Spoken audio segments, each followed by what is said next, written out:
Usijenge jengo la kibiashara lolote kama haujafahamu makosa haya, kwa sababu utapoteza billions of money.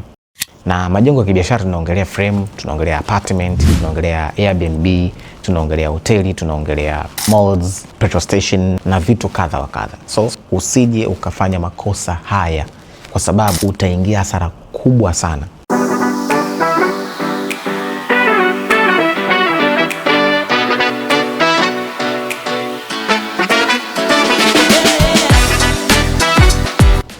Makosa kwenye majengo ya kibiashara yanayopunguza wateja. Zipo sababu nyingi ambazo zinasababisha watu kuingia hasara billions of money kwenye majengo ya kibiashara, na sababu hizo nitakuelezea moja moja ili uepukane siku nyingine katika kufanya investment ambayo ni dead investment. Unajua biashara nzuri ni biashara ya majengo ya kibiashara ambayo utakuta kuna frame, kuna apartment, Airbnb na kadhalika. Lakini investment hizo zinaingiza kwa maana investment yake ni kubwa, ila usifanya the smart way utaingia hasara kubwa sana, na wengi wanapata hasara kubwa. Unaona majengo yanang'aa lakini hayana return yoyote.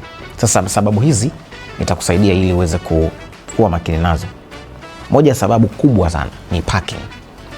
Parking ni factor ambayo wengi hawaikonsidi au hawaizingatii kipindi cha design. Wakati wa design kuna ratio kati ya mtumiaji, na hii watu wengi hawafahamu, na sio watu tu, hata wataalamu. Ratio kati ya watumiaji wa hilo jengo na parking space. Unavyo design, lazima udesign kwanza eneo lako, building ambazo zitaingia hapo. Lazima ukalculate watumiaji against parking, kwa sababu tukiongelea kwa habari ya commercial tunaongelea kwa habari ya mtumiaji mmoja mmoja na mashirika kwa ujumla, maybe it depend na customer wako. Sasa kama hauna sehemu ya parking ya kutosha, maana yake tayari umetengeneza ufinyu wa biashara yako kurun kwa urahisi, kwa sababu yamkini ni jengo la kupangisha.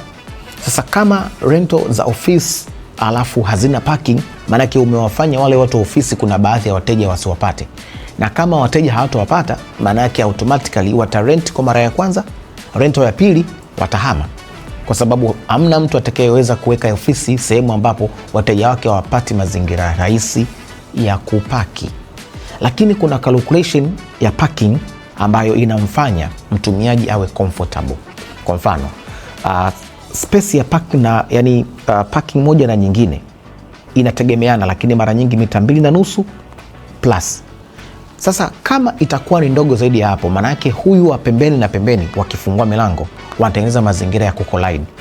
Lakini kuna kuingia, kuna korido zake, inategemeana na ile entrance ulivyoziweka, kwa sababu kuna parking zile ambazo zinakuwa zina angle.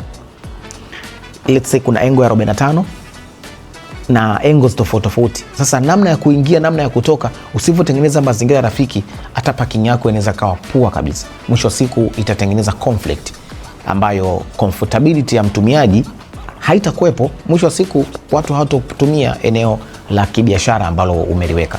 So hiyo ni moja ya sababu kubwa ambayo watu wengi wanafeli wakati wa design. Na hii ni pale ambapo utachagua mtu ambaye hana uzoefu.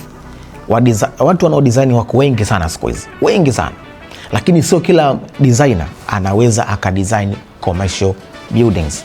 Watu wengi wana design sana residential, nyumba za kuishi hizi, vyumba 2, 3, sebule, jiko, dining, whatever. Wengi wanajitahidi katika hilo. Ila tukiongea kwa habari ya commercial building, sio wote wanaweza wakafanya kazi za kudesign commercial building. Zipo factor nyingi sana.